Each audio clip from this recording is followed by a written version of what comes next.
In 2015, the first human colony is established on the Moon. In 2040, a spaceship called Event Horizon is sent out to explore the limits of the solar system, but it disappears near Neptune. It's now 2047 and inside Event Horizon, a disfigured floating body yells at pain. However, this is a nightmare by Dr. Weir, who is awakened by his alarm. He immediately grabs a picture of his dead wife Claire and says he misses her before getting to work. He's currently on a space station near Earth, but he receives orders to join the crew of the ship known as Lewis and Clark for a top-secret mission. The crew isn't very happy because they were supposed to be going home now after a long journey and traveling so far it's dangerous. Soon Weir arrives and after all the introductions are done, he gets the feeling that Captain Miller doesn't like him. DJ gives Weir an injection to get him ready for the cryogenic tank. Everyone gets in their corresponding tank and goes to sleep. 56 days later, Weir wakes up when he hears Claire saying his name. He comes out of the tank and notices the others are still asleep. The voice continues to whisper things and Weir follows it, getting startled when a hatch opens behind him. Weir makes it to the control room and is shocked to see Claire on the pilot's seat saying it's cold. He turns her around and she suddenly appears behind him at the same time, revealing her eyes are missing. At that moment Weir wakes up in the tank from another nightmare and comes out choking on the water. The crew immediately helps him and DJ reminds him he'll feel disorientated for a little while. Over breakfast, Peters watches videos of her son back on Earth, lamenting she's missing his birthday and Christmas. The ship will be arriving to Neptune in around 2 hours, so Weir finally shares the details of the mission while Miller reminds him nobody is happy to be there. It appears that a radio transmission was picked near Neptune and identified as the missing ship Event Horizon, which the crew has trouble believing. Weir explains the official story behind that ship is a lie. It was actually a secret government project to create a vessel capable of flying faster than light. This was achieved thanks to a device known as the gravity drive invented by Weir. That device could fold space-time to jump across space, which Weir demonstrates with a piece of paper. The mission had been going well, but when they finally activated the drive, the Event Horizon simply disappeared. Then Weir plays the radio transmission they've received, which sounds like lots of screaming and growling. By putting it through filters a human voice can be heard and DJ identifies it as Latin, translating the words to save me. Moments later the ship enters Neptune's turbulent atmosphere and it starts shaking a lot. The pilots work hard to keep control of the vessel and reverse the thrusters to avoid crashing, allowing them to safely reach Event Horizon. The crew is amazed by its huge size as they dock their ship. Stark does a quick scan and learns a few things. The reactor's still hot, there are several small radiation sources but no leaks, the hull's intact yet it doesn't have gravity, and the thermal units are offline so the ship is very cold. The crew could have not survived unless they were in their tanks. She uses a second scan and picks up some life form traces, but she can't pinpoint their location. The readings come from all over the ship, which doesn't make sense. Miller orders Justin and Peters to come with him to search the ship. Weir wants to come too but Miller tells him to stay and guide everyone from the communication station. The team suits up and connects a bridge to the horizon to enter it, using magnet boots to stay on the hatch. They use a tool to force it open and come inside, noticing the place is in a deep freeze and there are ice crystals everywhere. Weir tells them where each corridor goes and the group splits. Miller and Peters discover multiple explosives, so Weir explains they were added to the ship in case it needed to be split in an emergency. Miller reaches the medical bay and finds it empty, but he quickly runs a scan just in case. He screams when someone suddenly touches him, but it's just a floating glove. Peters makes it to the main bridge and finds some blood on the panel, not noticing all the rotting bodies stuck on the wall because of the flickering lights. Weir asks her to get the ship's log, but the CD is stuck in the machine. She pulls to get it out and turns around to find a dead body floating toward her. On the cameras, the rest of the crew notices the body is missing its eyes and its scars look like an animal did it. Meanwhile Justin reaches the engineering decks and must cross a crazy-looking bridge to get to the actual room, which has coolant leaking all over the place. He scans the area as he notices a device spinning in the center, realizing this is the gravity drive. When Justin comes closer, the drive stops and the crew back in the ship loses contact with him, seeing only static. The drive opens with bright lights and reveals a mysterious liquid that Justin touches. He reaches inside it and suddenly the drive brings him in, pulling at the rope attached to his ship. At that moment the drive sends out a massive gravity wave that even reaches the Lewis and Clark, causing severe damage to the whole ship and causing the debris to hurt the crew. Soon the shaking ship catches on fire and DJ does what he can with a small fire extinguisher while telling the others to run. All this doesn't stop Cooper from going aboard to rescue his friend. Justin is expelled out of the drive and Cooper catches him before he can float away. In the meantime Miller is also thrown back by the wave and after a few failed tries, he manages to contact Smith, who explains the Lewis and Clark is terribly damaged and on the verge of exploding. Weir points out the Horizon has air and water, so Miller orders everyone to shut down the ship and come aboard the Horizon for safety. Peters activates the Horizon's gravity and thermal units, causing all the crystallization, the coolant, and even the body to crash on the ground. Moments later the crew is gathered in the Horizon and Weir confirms he's brought most of the primary systems online. However, Stark discovers the antenna is fried, meaning they have no radio or laser. The filters aren't working well either, so even if they use the filters from their broken ship, they'll only have breathable air for 20 hours. DJ is checking the damage to their ship's hull and confirms he could repair it, but it'll take a long time. At the medical bay, Justin's vital signs are stable, but he's still unresponsive. Cooper explains what he saw and has trouble believing it because it would mean the gateway was open. Miller believes Cooper and demands to know what's inside the drive. Weir takes the crew to the drive room and explains the rings create an artificial black hole, but it's still perfectly safe. He's sure the gateway can't open by itself, so he complains when Miller orders Stark to seal the room, but Miller reminds him people are already hurt, so obviously it's not safe after all.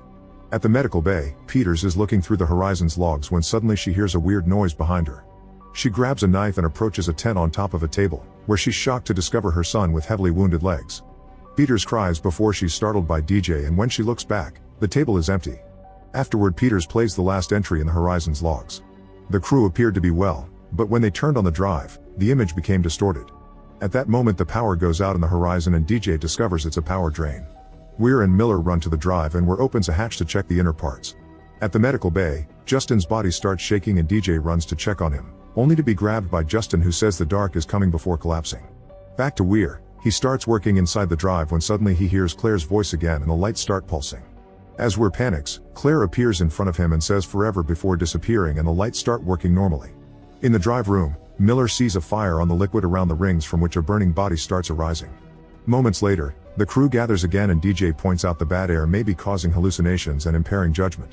However, Peters and Miller swear it felt real, and Miller even says he felt the heat. Smith snaps at Weir and blames his invention for killing the last crew, so the others have to pull them apart to avoid a fight. DJ holds Smith at knife point and reminds him there's no such thing as haunted ships, but Smith tries to punch Weir again. A furious Miller grabs him and yells at him, telling him to go out and work on repairing their old ship. In private, Stark tells Miller that those weird bio readings plus the hallucinations may mean the Horizon is reacting to them in self-defense. It's as if the ship returned with some kind of life force inside, making it sentient. With only 10 hours left of air, Peters returns to the medical bay and discovers Justin is gone. As she looks for him, some lights go out and others start flickering. Suddenly a light explodes behind her and she panics, running out of the room to find the others. As she asks them if they heard that, something begins pounding on the door to the point of bending the metal. Weir stares at it rather calmly and whispers open the door before trying to do so. Stark runs to stop him, bending his arm to snap him out of it. At that moment an alarm goes off and they notice someone is in the airlock. Peters realizes it must be Justin and the group runs to find him, however the door closes behind him. While Stark informs Miller and tries to override the lock, Justin asks Peters if she heard it and explains it shows terrible things, like the dark inside of himself from another place. Justin presses a button to open the other end of the airlock and the resulting alarm makes him snap out of it. It'll take a few seconds for it to open, but now his attitude has gone from not wanting to go back to wanting to be saved. The veins in Justin's arms start popping and his body floats up as he has trouble breathing. His eyes begin bleeding and when the door opens, Justin throws up blood before Miller arrives to catch him, pushing him back inside. Stark finally opens the main door and the crew rushes to give Justin medical care. Meanwhile, Weir sits around, feeling how the drive is reaching out to him. Moments later, Justin has been stabilized and put inside a tank. They have only 4 hours left of clean air, so Miller asks Peters to work on the Horizon's logs to discover what's happening. Stark asks about what Justin said and Weir thinks it was nothing, so a furious Miller follows him out to demand answers. Weir finally admits lots of things are happening that he doesn't understand and Miller walks away. In another corridor, Miller hears a voice asking for help. He tries reminding himself it's not real, but he suddenly has a vision of an old crewmate being brutally killed. Miller goes to DJ and shares the story of how he had to leave a crewmate to die during his early working days. He never shared this story with anyone, so the ship somehow knows their deepest fears. In return, DJ tells him that he's fixed his translation from earlier and the message actually says save yourself from hell. If the drive can take a ship across the limits of the universe, the duo wonders if it can reach even hell itself. At that moment Cooper finishes fixing the Lewis and Clark, but the first test goes wrong and they need 20 more minutes to plug a hole. Peters and Stark finish going over the remaining logs and are horrified to watch how the previous crew was ruthlessly murdered. A bleeding man smiled as he held his own eyes on his hands. Seeing this, Miller announces they must leave. Weir protests, saying the mission isn't over, however Miller reminds him they came to rescue a crew and they're all dead, so it's indeed over. He'll allow them to download all the Horizon's information, but once they're far enough, he'll launch missiles to destroy it. At that moment Stark informs Miller that the bioscan has gone off the scale, meaning the drive is draining power from the rest of the ship. Miller orders everyone to leave the Horizon as fast as possible while Weir comments the ship won't let them do so. He says he's already home before disappearing in the darkness. In the drive room, Parkers and Smith are collecting as many carbon dioxide tanks as they can. Smith quickly leaves, but Peters hears the drive and starts seeing her son again. Lost in her mind, she runs right into the core and climbs a ladder, following her son. After having a vision of her own dead body, a door opens to reveal her son and Peters tries to approach him, only to fall down a hole. Her body falls out of the drive and she dies while looking at her kid. Moments later, Weir enters the room and finds Peters' body. Suddenly she hears Claire's voice and finds himself back on the bathroom of the first space station. He tries apologizing for being away for work for so long, but Claire gets in the tub and self-deletes like it happened in real life. Then Claire appears in front of him with no eyes and says now they can be together forever before poking his eyes, causing him to scream in pain outside the hallucination too. While Cooper finishes repairing the other ship, Smith notices we're exiting the Horizon and informs Miller, who has discovered one of the Horizon's explosives is missing. Smith starts searching through the equipment and notices an ID with blood on it. Behind it he finds the explosive and immediately tries turning it off, but it's too late. An explosion happens and Smith dies. The shockwave blows Cooper away from the hull as well, and now he's floating around on a piece of metal. He decides to empty his air tank, hoping it's strong enough to send him back to the ship. At the medical bay, DJ is gathering supplies when Miller informs him of the latest deaths, so he tells him to kill Weir on sight. Suddenly an eyeless Weir appears behind him and grabs him to start throwing him around. Then he puts him on a table and uses surgery tools on him. Miller hears this on the intercom and runs to the medical bay, only to find a dead DJ hanging from the ceiling with his guts spilled on the table. Afterward, Miller arms himself and goes looking for Weir. He finds Stark unconscious on the ground and wakes her up, but before he can carry her away, Weir appears on the command chair. He says the ship opened a gateway to another dimension of pure evil and when it came back, it was alive. Then he starts up the Horizon to re-enter that evil dimension and Stark tries attacking him to stop him, however Weir easily tosses her aside. Weir gets the gun and threatens Miller at the same time Cooper appears on the window, so Weir shoots at him instead. Cooper quickly moves away and Miller jumps as Weir shoots again, destroying all the machines. The window explodes and starts sucking out all the objects in the room. Miller slides around but manages to hold on while Weir's chair breaks off its base. Weir also tries to hold on and even manages to bend a floor panel, however the pressure is too much and he gets blown off into space. The same almost happens to Miller, who finds a rope and uses it to move into another room. Then he grabs a tool to keep the door open and reaches out for Stark, grabbing her and bringing her in right before the tool breaks and the door closes. At that moment they hear an alarm at the airlock and the duo gets ready to fight, but it's just Cooper. The team agrees to blow up the corridor and separate the Fordex as a lifeboat to escape, leaving the drive behind. While Miller runs to activate the remaining explosives, Cooper and Stark go to the Fordex to start sending an emergency beacon. Suddenly the ship starts filling with blood and a capsule breaks, causing the blood to flood a room as well. Stark is pushed away by the liquid but Cooper manages to save her. In the main corridor, Miller sees his old crewmate, who blames him for his death before shooting fire at him. Miller has no choice but to run into the drive room, jumping right before the door closes. A flame manages to come through, causing an explosion that lights the whole room on fire.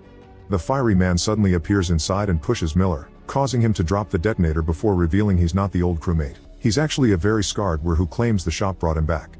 He grabs Miller's head and shows him all the horrific things he could do to the crew. Miller finds a tank in the water and starts hitting Weir with it, however Weir overpowers him and throws him away. As the gateway opens, Miller reaches for the detonator and presses the button, activating the bomb. That area of the ship starts exploding and the Horizon is effectively split in two. Cooper and Stark get to escape in the Fordex while the drive is absorbed by a black hole that quickly closes. The duo goes to sleep inside the tanks and 72 days later, they're found by a rescue team. Stark screams when she notices one of the rescuers is Weir, however this is also a hallucination and the rescuers assure her she's safe.